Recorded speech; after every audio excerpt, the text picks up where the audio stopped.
El imponente apoyo logrado por republicanos en el plebiscito último intensificó la batalla de las ideas en Chile por parte de la izquierda. Dentro y fuera de Chile, el mensaje, sin embargo, fue el mismo.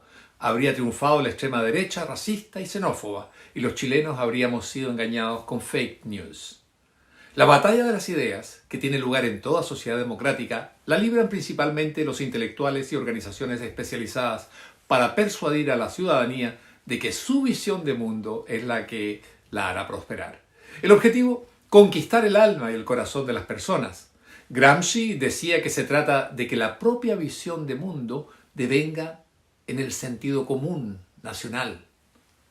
En la batalla de las ideas en Chile, las izquierdas vencen una y otra vez a los liberales, al centro y las derechas. Una de sus causas, las izquierdas forman ideológicamente a sus militantes y brindan importancia a las humanidades. Hay que reconocerlo. Y hay una tradición allí. La Ilustración, la Revolución Francesa, el control del arte y la cultura para Lenin, que afirmaba que los escritores son los ingenieros del alma. En Chile, la hegemonía en el ámbito de las ideas es de las izquierdas. Mientras en las elecciones universitarias triunfan en carreras como sociología, o historia, filosofía o literatura, esa mayoría se diluye, sin embargo, en ingeniería, en medicina o economía. Pero conviene recordar que una sociedad analiza el presente, interpreta el pasado y proyecta el futuro mediante las humanidades. La batalla de las ideas busca imponer conceptos, convicciones y valores en la ciudadanía. Puede pintar a los emprendedores como insaciables, a los uniformados con manos ensangrentadas y a los conservadores como talibanes, y a la izquierda como representantes de la superioridad moral y la nueva política.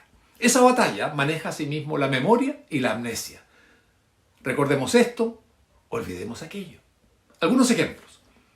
Vimos la celeridad con que a los republicanos y aparte de la UDI se los etiquetó de extrema derecha, pero en Chile no habría extrema izquierda. Y así son de extrema derecha quienes desean mantener la constitución actual, que lleva la firma del presidente Ricardo Lagos y que es el texto de 1980 con 200 modificaciones, pero el oficialismo, que intentó desmembrar y refundar el país y cambiar sus símbolos patrios a través de la constitución febril, ¿es etiquetado de extrema izquierda? No, no lo es. Tampoco es de izquierda el terrorismo que asola a la Araucanía, arrogándose la representación de los mapuches. Ni son de izquierda quienes el año 2019 incendiaron y vandalizaron al país y casi derrocan al presidente Piñera. Tampoco es de extrema izquierda la violencia bárbara de entonces, ante la cual las izquierdas callaron cuando no la justificaron. Las izquierdas califican al opositor José Antonio Kast de extrema derecha. Sin embargo, no califican de izquierda extrema ni a los Castro, ni a Maduro, ni a Ortega, ni Putin, anclados por decenios en el poder. Para las izquierdas, Díaz-Canel es el líder cubano y sus colegas dictadores son jefes de gobierno, como los mandatarios de Finlandia, de Uruguay o Costa Rica. Junto con distribuir etiquetas, las izquierdas destacan o disipan acontecimientos históricos. Silencian, por ejemplo, que el régimen militar chileno es el único en la región que consultó a la ciudadanía sobre si debía permanecer en el poder o no, y que al perder la consulta acató la voluntad popular. ¿Lo libra esto de la condena por la violación de derechos humanos? Desde luego que no. Nada justifica violarlos. Pero ¿no sería una consulta popular como esa la mejor alternativa para Cuba y para otras dictaduras de la región? Otro ejemplo que revela el manejo de luz y sombra en la historia. Las izquierdas enfatizan la injerencia de Estados Unidos en Chile durante Allende, pero callan sobre la injerencia militar y política del castrismo. Entregan detalles sobre el fin del presidente, pero callan sobre las condenas en su contra de la Cámara de Diputados, de la Corte Suprema, de la Contraloría, de los colegios profesionales, etc. Dentro de la batalla de las ideas, las izquierdas manipulan con destreza el relato de la historia. Algo que ocurrió hace mucho se vuelve omnipresente, como el derrocamiento del presidente Allende, pero al mismo tiempo se invisibiliza, se sepulta lo que ocurrió bajo su gobierno. La inflación más alta del mundo, el racionamiento de alimentos, la polarización cuando la Unidad Popular trató de instaurar el socialismo con solamente 36% de los votos. Son formas sutiles de narrar el pasado que inciden en la educación y los medios. Otro ejemplo, ¿cuándo feneció el sistema comunista mundial? Hace 30 años, es decir, hace menos tiempo que el gobierno de Allende, aunque el desplome soviético parece más distante y nebuloso que el de la Unidad Popular. Y el caso de la caída del muro de Berlín, símbolo del fracaso mundial del socialismo, se diluye también en la educación chilena detrás del retorno a nuestra democracia. ¿Cuántos jóvenes saben que el arquitecto del muro comunista, que mantuvo encerrado entre 1961 y 1989 a 17 millones de alemanes, pasó sus últimos años, tras ser depuesto pacíficamente por la ciudadanía, en Santiago de Chile?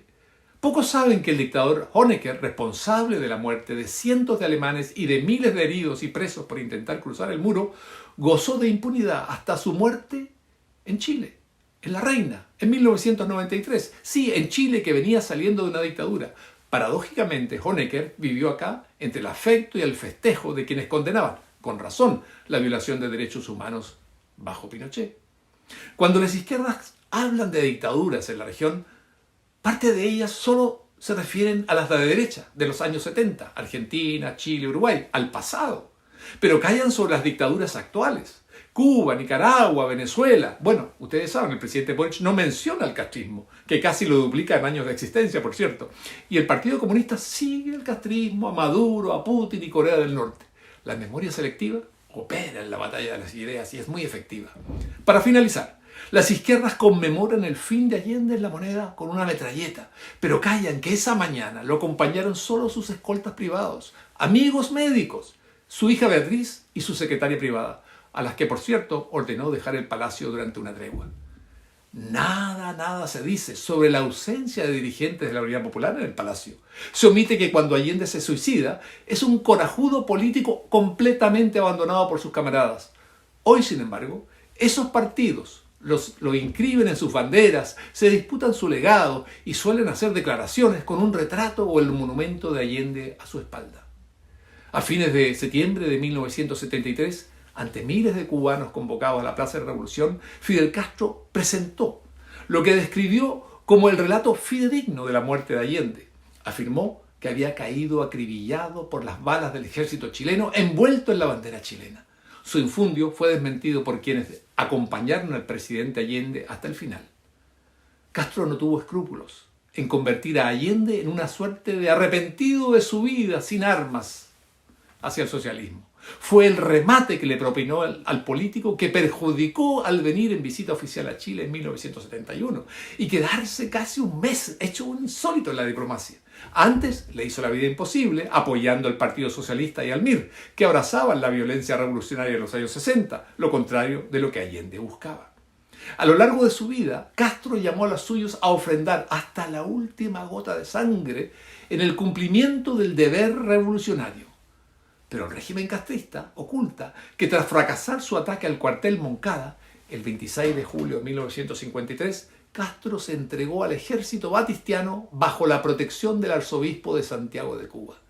16 meses más tarde, Castro fue amnistiado por el dictador Fulgencio Batista y desterrado a México. Nada dice tampoco la historia oficial castrista sobre el suegro de Castro, Rafael Díaz Balart, ministro de Transportes de Batista, ni de su cuñado, del mismo nombre, subsecretario del Interior de Batista. Si bien exigió siempre dar la vida por la revolución socialista, Fidel Castro, al igual que Saddam Hussein, salvó la propia al verla en peligro. Ya solo por eso debió haber respetado la historia verdadera sobre el presidente muerto. Imponer etiquetas, conceptos y valores en la sociedad, recordar unas cosas pero olvidar otras, y eludir la historia tal como fue, son formas y mecanismos propios de la batalla de las ideas, que usan, por cierto, todos los sectores. Supongo que las izquierdas continuarán dominando la batalla de las ideas en Chile, mientras el centro, los liberales y las derechas no reparen en la relevancia de las humanidades y la formación política de sus adherentes más cercanos. Sin eso, deberán resignarse a seguir a la defensiva en la batalla de las ideas. El Líbero, la realidad como no la habías visto. Haz que estos contenidos lleguen más lejos haciéndote miembro de la Red Líbero.